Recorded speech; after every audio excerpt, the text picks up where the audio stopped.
魔法歷險，三隻小豬與新朋友。喺一條靜英英嘅鵝卵石街上面，奶油與糖糖書店咖啡屋就好似一個溫暖嘅小天地咁。小月喺角落頭玩嗰陣，喺書架深處揾到一本鋪滿晒塵嘅舊書，封面寫住魔法歷險。小月拍走啲塵話：哇，呢本書咁污糟嘅，等我幫佢抹乾淨先。奶油埋嚟聞咗聞，呢陣味唔通係過咗期嘅士多啤梨派？糖糖冷靜咁話：冷靜啲啦，你哋見唔到佢閃閃下發緊光咩？睇嚟呢度收埋咗一啲連科學都解釋唔到嘅秘密喎。小月揭開書頁，入邊全部都係顏色好靚嘅插畫啊！有3隻小豬企喺唔同嘅屋前面。小月好驚奇咁話：原來小豬係住喺呢度噶，啲屋睇落好得意啊！奶油望住啲小豬話：嘻嘻，呢啲小豬圓咕碌咁，好似粉紅色嘅棉花糖啊！糖糖認真咁講解：呢個係一個關於建築同選擇嘅故事。照我睇呢本書好似想請我哋入去體驗下喎。就喺呢個時候，本書發出好勁嘅金光，呼一聲就將大家吸晒入去。小月好興奮咁叫：哇，好大風啊！我哋飛到好高啊！佢一啲都唔驚，反而笑得好開心。奶油輕晒手腳咁叫：哇，我覺得自己好似跌咗入攪拌機裏面嘅麵團啊！糖糖喺空中優雅咁轉身，提醒大家唔使驚，捉緊對方，準備降落啦！砰一聲，佢哋跌咗喺軟腍腍嘅草地上面，眼前有3隻嚇親嘅小豬。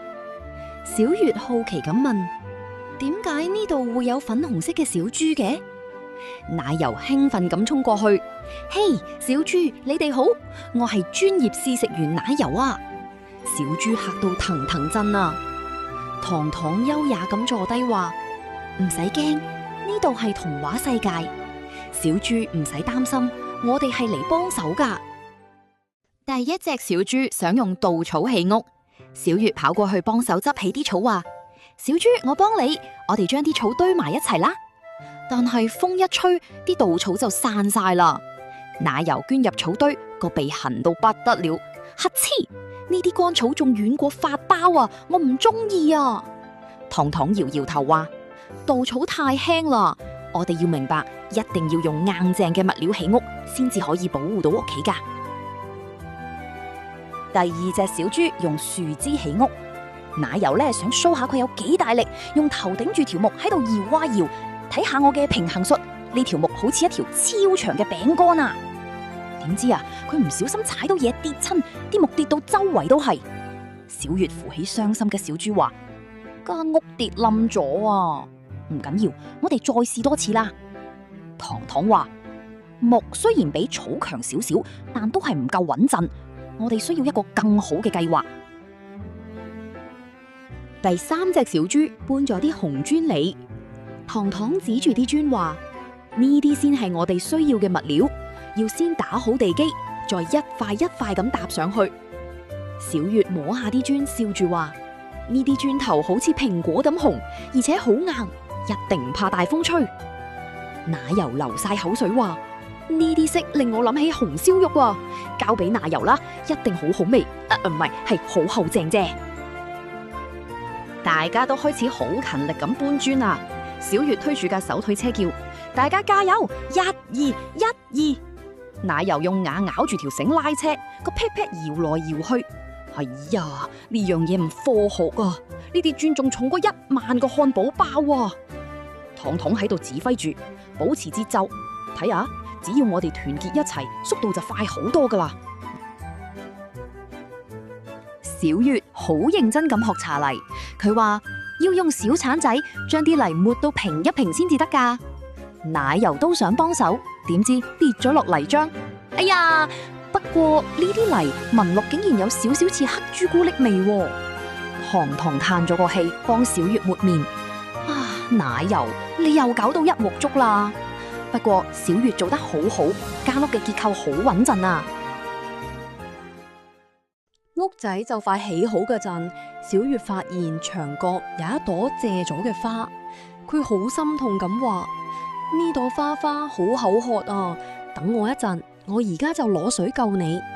佢細心咁淋花，糖糖摸下佢個膊頭話：小月，我見到你份愛心啦。呢本書唔單止想我哋識起屋，仲要學識愛護生命啊！突然之間，森林傳嚟好重嘅腳步聲，大野狼出現啦！小豬尖叫住衝入磚屋，小月竟然冇走，仲揮揮手話：大狗狗你好啊，點解你件衫灰蒙蒙咁樣嘅？奶油匿喺小月背後震晒咁話：哇！呢隻狗仲大隻過部雪櫃，糖糖救命啊！糖糖冷靜咁話：唔好亂，快啲入磚屋先。大野狼憋到塊面紅晒，向住磚屋大力咁吹，呼！強風吹過，大磚屋喐都唔喐。小月貼住玻璃窗話：大狗狗，你塊面好紅啊，係咪好攰啊？奶油笑笑口話：嘿嘿，呢間屋仲硬過啲骨頭，你吹唔喐噶。糖糖話：呢個就係結構嘅力量，地基穩就乜都唔使驚。大野狼攰到坐咗喺地下，個肚仲咕嚕咕嚕咁叫。小月行出門口，關心咁問：大狗狗，你係咪肚餓啊？唔開心啦，好嗎？奶油好猶豫咁望住啲麵包，雖然分享真係好難，但呢隻大狗睇落真係好餓。好啦，奶油決定大方一次。糖糖微笑住話：改寫故事嘅關鍵唔係要打交，而係要有同理心啊！小月將星星餅乾分俾大野狼，大狗狗分塊餅乾你食，以後一齊做好朋友啦！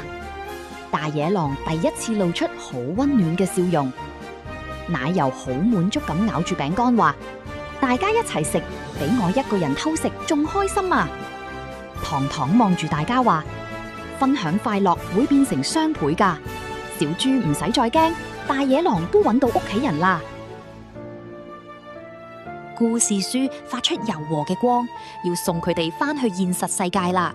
小月揮揮手同大家拜拜，小豬、大狗狗再見啦，下次再見啦。奶油轉咗個圈話：任務成功，我等唔切要返去睇下我個雪櫃啦。糖糖話：而家大家合埋眼，3、2、1，睜開眼，佢哋返到去咖啡屋，書本上邊多咗佢哋同小豬同大野狼嘅幅圖畫。小月食咗本書一啖，好開心可以同大家做好朋友啊！奶油衝向櫃台大叫：現實世界嘅麵包仲香啊！我要分一啖俾糖糖食。糖糖溫柔咁話：呢個就係成長啦，我哋學識咗點起屋，仲學識咗點分享。故事永遠可以有一個更加好嘅結局。今日嘅故事講完啦，唔知下次又有啲乜嘢冒險等住大家呢？我哋下次見。